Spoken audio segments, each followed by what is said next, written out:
على الصلاة حي على الصلاة حي على الفلاح حي على الفلاح الله أكبر الله أكبر لا إله إلا الله أكبر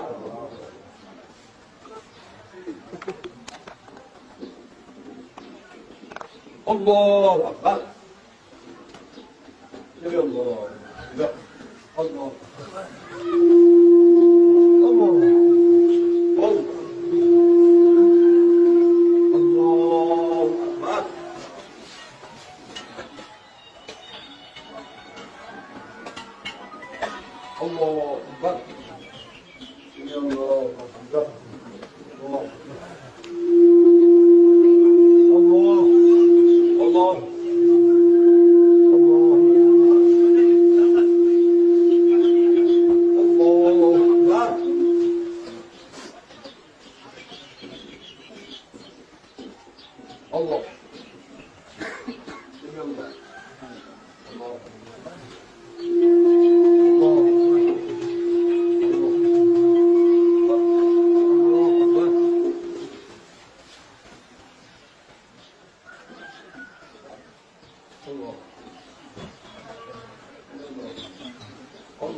قرآن چیخ چیخ کے کہہ رہے کہ جو نماز نہیں پڑھتا وہ پاکستان کے شناختی کارڈ میں مسلمان ہے، اللہ کے ہاں وہ مسلمان نہیں ہے۔ صحیح مسلم میں یہ حدیث لکھی رہ گئی 246 کہ بندے کے کفر اور ایمان، شرک اور اسلام کے درمیان فرق کی نماز ہے۔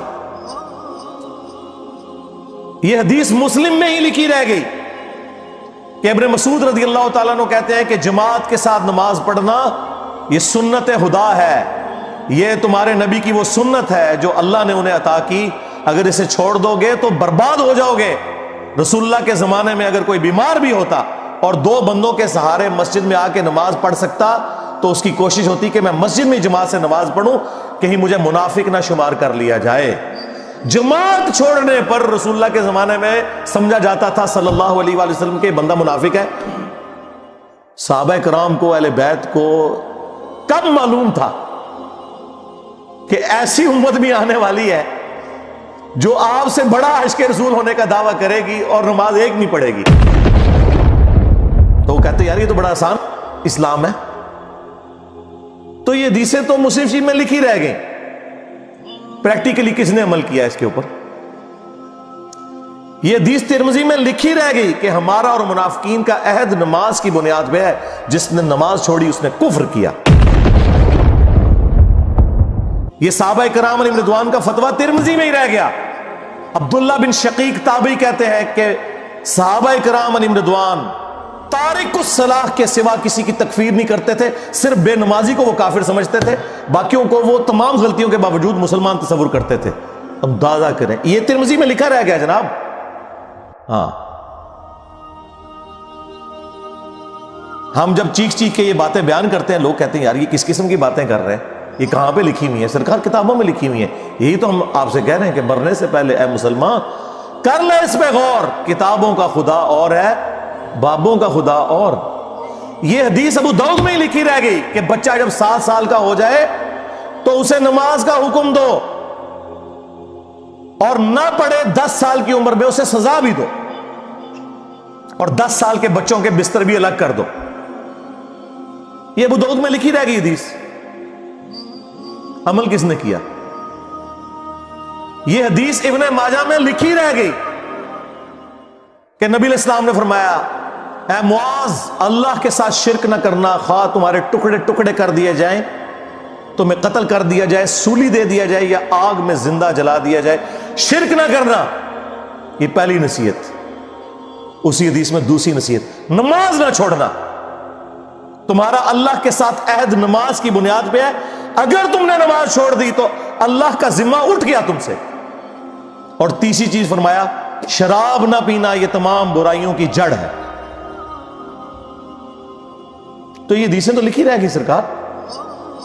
یہ حدیث مسند احمد میں ہی لکھی رہ گئی کہ نبی علیہ السلام نے فرمایا کہ نماز قیامت کے دن نمازی کے لیے دلیل نجات اور نور ہوگی، اور جو نماز نہیں پڑھتا قیامت کے دن نہ اس کے لیے کوئی دلیل ہوگی اللہ کے حضور بچنے کی، نہ نجات اور نہ کوئی روشنی نور جو پولیس رات سے گزرنے کے لیے قرآن میں آیا نا وہ نور۔ اور پھر نبی اسلام نے فرمایا کہ بے نمازی کا حشر اسی حدیث میں آتا ہے، فرعون، قارون اور حامان اور امیہ ابن خلف کے ساتھ ہوگا۔ ہاں جی، کچھ بھی ہے تیرے محبوب کی امت سے ہے، محبوب تو پہلے ہی بتا گئے ہیں کہ بے نمازی تیرا حشر تو فرعون کے ساتھ ہونا ہے، تیرا حشر قارون کے ساتھ ہونا ہے، امیہ ابن خلف کے ساتھ ہونا ہے۔ اور یہ تو میں آپ کو صرف ایک بات کر رہا ہوں، اب اگر میں قرآن کی توحید بیان کرنا شروع کروں تو قرآن کے پہلے صفحے کا ٹیسٹ دنیا کے کروڑوں مسلمان پاس نہیں کر سکتے۔ ایاک نعبد و ایاک نستعین، یہ قرآن میں لکھا رہے گا۔ ماشاءاللہ فجر کی نماز میں یہ پڑھ کے نکلتا ہے، اور مسجد کے ساتھ جو دربار ہے ریگولرلی حاضری دے کے اس بابے سے بھی مانگ کے گھر آتا ہے۔ تو کیا نماز تو پڑھی؟ تو مسلمان ہے، تیری ہر نماز کی ہر رکعت میں تو یہ نہ پڑھے تیری نماز ہی نہیں ہوتی۔ ایاک نعبد و ایاک نستعین، اے اللہ عبادت بھی تیری کریں گے، دعا بھی تجھی سے مانگیں گے، مدد بھی تجھی سے مانگیں گے۔ یہاں مدد مانا دعا کیا، لیکن یہاں مولویوں نے پھر پٹی پڑھا دی، انہوں نے کہا نہیں جی نہیں جی، امی سے روٹی نہ مانگے۔ اندازہ کریں قرآن کا مذاق اڑا رہے ہیں، حالانکہ انہیں پتہ ہے کہ قرآن میں یہ آیت موجود ہے، وَتَعَاوَنُوا عَلَى الْبِرِّ وَالتَّقْوَى وَلَا تَعَاوَنُوا عَلَى الْإِثْمِ وَالْعُدْوَانِ، نیکی اور پرہیزگاری کے کاموں میں ایک دوسرے کی مدد کرو اور برائی میں الگ رہو۔ قرآن نے بتایا ہے کہ اللہ نے دنیا کو اسباب کے ساتھ جوڑا ہوا ہے۔ یہاں ایاک نستعین میں دعا کے اعتبار سے بتایا جا رہا تھا کہ غیر اللہ سے نہیں کرنی، ظاہری اسباب کا تو قرآن میں حکم ہے، لیکن دیکھ لیں۔ اور پھر جس شان سے اللہ تعالیٰ نے سورۃ النمل میں ذکر کیا، حیران کن بات آپ کو بتاؤں، اہل تشیع کے ہاں صبح و شام کی دعاؤں میں، سنت اذکار میں سورۃ النمل کی آیت نمبر 62 پڑھی جاتی ہے، ترجمہ نہیں کبھی کسی نے پڑھا۔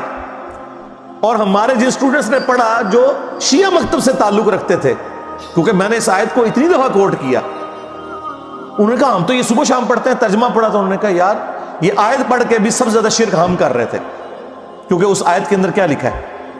اَمَّن يُجِيبُ الْمُضْطَرَّ إِذَا دَعَاهُ، بھلا بتاؤ کون ہے جو تکلیف میں گھرے ہوئے شخص کی فریاد کو سنتا ہے، وَيَكْشِفُ السُّوءَ، اور اس سے اس کی برائی کو، تکلیف کو دور کر دیتا ہے، وَيَجْعَلُكُمْ خُلَفَاءَ الْأَرْضِ، اور تمہیں اگلوں کا خلیفہ کرتا ہے زمین پر، تمہارے ماں باپ کے مرنے کے بعد تم، تمہارے مرنے کے بعد تمہاری اولاد کو۔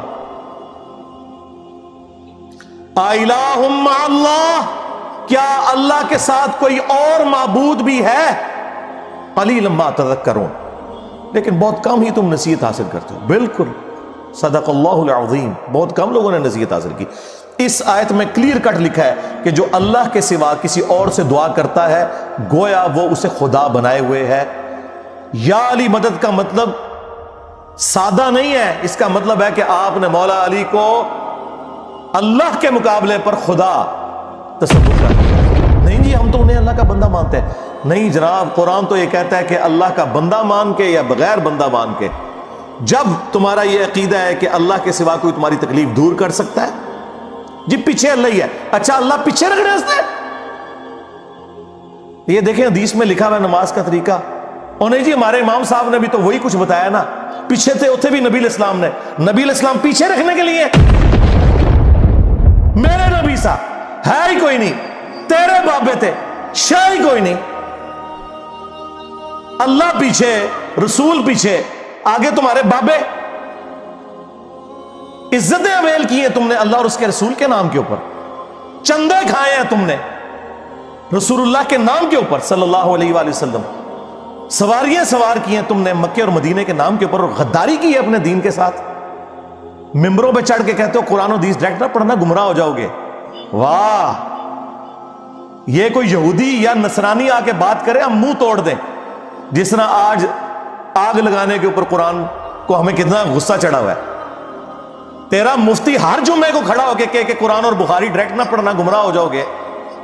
آگ تو یہ لگا رہا ہے, وہ آگ تو ایک دن تھی, اس سے کوئی فرق نہیں پڑا. قرآن کے ملینز آف کاپیز دنیا میں موجود ہیں, ملینز آف حافظ قرآن ہے. قرآن کو کوئی آگ نہیں لگا سکتا, دنیا سے ختم نہیں کر سکتا. اصل جو چور چھپا ہوا ہے نا, وہ تیرے اندر چھپا ہوا ہے. جو یہ علماء ہیں, شیاطین, جنات اور انسانوں میں سے شیاطین, جو تمہیں یہ کہہ رہے ہیں قرآن حدیث ڈائریکٹ نہ پڑھنا گمراہ ہو جاؤ گے, اور تم کہتے ہو مفتی صاحب نے فرما دیا. سبحان اللہ. دنیا میں اگر کوئی مفتی صاحب لمبی داڑھی اور پگڑی اور ہاتھ میں تسبیح کے ساتھ آپ کو کوئی 2 نمبر چیز دے دیں, آپ ایک استری خریدنے کے لیے جائیں اپنے کپڑے کرنے کے لیے, اور اس پہ جعلی مور لگا کے وہ بندہ آپ کو وہ استری دے دے, اور آپ کو بعد میں پتہ چل جائے اس نے دھوکہ کیا ہے, تو آپ کیا کہیں گے؟ مفتی صاحب نے فرما دیا استری شریف. آپ غصے میں بھرے ہوئے جائیں گے اور کہیں گے کہ تو داڑھی رکھ کے بےایمانیاں کر رہا ہے, کہیں گے نا. تو یہ داڑھی والے جو مولوی ممبروں پہ چڑھے ہوئے جھوٹ سکھا رہے ہیں آپ کو, ان کو کبھی آپ نے کہا نہیں. آپ فرق دیکھ لیں, جہاں آپ کی دنیا کا نقصان ہوتا ہے نا, نہ آپ کو مفتی کی داڑھی نظر آتی ہے, ہو سکتا ہے آپ جا کے آگ لگا دیں اس کی داڑھی کوئی, لیکن جہاں آپ کا دین کا نقصان ہو رہا ہے آپ کہتے ہیں مفتی صاحب نے فرما دیا. وہاں لاکھ چیختے رہے کہ یار یہ مفتی صاحب آپ کو اپنے بابوں کا دین بتا رہے ہیں, کتابوں میں دین کچھ اور لکھا ہوا ہے, ٹس سے مس نہیں ہوتے. تو یہ قرآن کی توحید کا ٹیسٹ نہیں تھے پاس کر رہے. ایک جاہل سے جاہل مسلمان کو بھی یہ بات سمجھ آنی چاہیے کہ بارش کون برساتا ہے؟ اللہ. ڈیوٹی کس کی ہے؟ فرشتوں کی. کیا ہم بارش فرشتوں سے مانگیں گے یا اللہ سے؟ تو بات ختم ہو گئی. جی ڈیوٹیاں لائی ہیں جی بابیاں دیا, اور چھڑ دے ڈیوٹیاں لائی ہیں. کدھر مر گئے ہو بابے کہ آج ہزاروں ایکڑ کے اوپر یوٹیوب کی جو ہارڈ ڈسک رکھی ہوئی ہے ان کے اوپر رسول اللہ کے خلاف گستاخانہ ویڈیوز رکھی ہوئی ہیں. بابا کدھر مر گئے؟ نگاہ مار کے کیوں نہیں ڈیلیٹ کرواتے؟ اوے بابا جی کہا کرتے تھے نا, جی امت مر جائے, امام مالک فرماندے نے کہ حضور دیاں گستاخیاں ہو رہی ہیں اور امت زندہ ہے, بدلہ نہیں لیندی. امام مالک فرماتے تھے پھر امت زندہ کیوں ہے؟ پھر مر جائے ساری, پھر مر جائے ساری. پوری عالم اسلام اس وقت یا تو مر جائے, یا تو مر جائے سارا عالم اسلام, یا پھر حضور کی عزت پر پہ رہ جائے. بس 2 باتوں میں سے ایک بات ہے. بس یا سارا اکٹھا ہو کے مر جائے, یا پھر فرانس کو جواب دے. میں نے کہا تھا بابا جی رک جاؤ, صبر کرو, تو آڈے ہوتے کوئی اور شے اللہ نے چھاڑ دیتی ہے. امت بعد ہی مرے, پہلے تیرے بابے کیوں نہیں مر جاندے بابیا جنہاں دی ڈیوٹیاں سن؟ غوث کتب ابدال, انہوں نے اپنے نبی کا کلمہ نہیں پڑھا ہوا, وہ کدھر مر گئے جو کل تک اپنے مریدوں کو یوں دیکھ کے تو جلا کے راکھ کر دیتے تھے, آج اتنے بغیرت ہو گئے کہ وہ یوٹیوب سے ویڈیوز نہیں ڈیلیٹ کر سک رہے. لے جاؤ اپنے بابے تو, کسی کام میں نہیں نکلے. پہلے وہ مرن نا, امت تو بیچاری کچھ کر نہیں سکتی, بابوں کے پاس تو اتنے رائٹس ہیں. وہ بابا لبو جی ڈیوٹی ہے اتنے جتنے ہارڈ ڈسک پہ ہیں اتنے جس غوث دی ڈیوٹی ہے انہوں لبو اتنا, اس سے میں 295 سیل آواں گا. امت مر جائے, تیرے بابے نہ مر جائے, امت مر جائے. امت نو تے تسی مس گائیڈ کیتا ہے, شرک میں ڈبو دیا. او جی لاہور 1000 سال تو بابا بیٹھے ہے تے پال رہے لوگوں نو, چھڑ دے. آج چندے بند کر دینا گورنمنٹ, کتے پھرن گے دربارہ ہوتے تواڈے, صفائی کرنے والا کوئی نہیں ہوگا. بند کراؤ آج چندے, بابا پال رہے ہیں. تواڈے چندے تے پلدے نے تے تسی کہتے بابا پال رہے. شرم کی کوئی انتہا ہوتی ہے. یہ لوگ بات کرتے ہیں جی قرآن جل گیا تو پورے ملک کے اندر ہنگامے کھڑے کیے ہوئے. قرآن تم لوگوں نے جلایا ہے شرک پھیلا کے. ویسے تو کہتے ہو ہم سنی ہیں. سنی وہ ہوگا جو بخاری مسلم کے طریقے کے مطابق جو رسول اللہ کے احادیث نقل ہوئی ہیں صلی اللہ علیہ وآلہ وسلم, رکوع میں جاتے وقت اور رکوع سے اٹھتے وقت رفع الیدین کرے گا. یا سنی وہ ہوگا جو اپنی پبلک کو یہ جھوٹ مشہور کرے گا کہ جی بغلے بت رکھ کے آندے سن تاں رفع الیدین ہوندا سی. واہ واہ. جس شخصیت کے ساتھیوں میں سیدنا عمر, سیدنا حمزہ, سیدنا علی جیسے دلیر اور اللہ کے شیر ہوں, اتنے لوگ بت رکھ کے تے حضور دے پیچھے آگے کھلوندے سر. اب گل کرنے لی کرو کوئی, سب کچھ جھوٹ نکلیا تھوڑا. قرآن کو آگ لگ گئی کہ تسی لائیے قرآن کو آگ. آپ لوگ دشمن ہیں اسلام کے. اس سے بڑی کیا دشمنی ہوگی جو لوگوں کو کہتا ہے قرآن و سنت جوڑو, اس کو کہتے ہیں جی یہ لوگوں کو گمراہ کر رہا ہے, ہمارے بزرگوں سے ہٹا رہا ہے. جی بالکل اعلانیہ میں کہتا ہوں کہ میں آپ کے بزرگوں سے آپ کی پبلک کو ہٹا رہا ہوں, اس لیے نہیں کہ اپنے ساتھ جوڑوں, کیونکہ نہ تو میری کوئی چندہ بک, نہ میرا کوئی مدرسہ, ہاں نہ میری کوئی مسجد, چندے آپ کو دیں, نمازیں آپ کے پیچھے پڑھیں. ہم توڑ رہے اس لیے نہیں ہے, آپ کے بزرگ ویسے اسی لیے توڑتے تھے کہ کسی سے توڑ کے اپنے ساتھ جوڑیں. اصل میں نا انہوں نے یہی جرم کیا, یہ سمجھتے ہیں دوسرے بھی یہی کچھ کرتے ہیں. بندہ خود چور ہے نا, دوسرے کو ہی سمجھتا ہے. یہ آپ صحیح کہہ رہے ہیں, یہ ایسا ہی ہوتا رہا ہے. لیکن آج جو شخص آپ پہ اللہ تعالیٰ نے مسلط کیا ہے نا, یہ شخص آپ کے بزرگوں سے توڑ کے اپنے ساتھ نہیں جوڑ رہا, یہ اس کے ساتھ جوڑ رہا ہے جس کی قبر مدینے میں. صلی اللہ علیہ وآلہ وسلم. صلو علی محمد وآل محمد. اللہم صلی علی محمد وعلی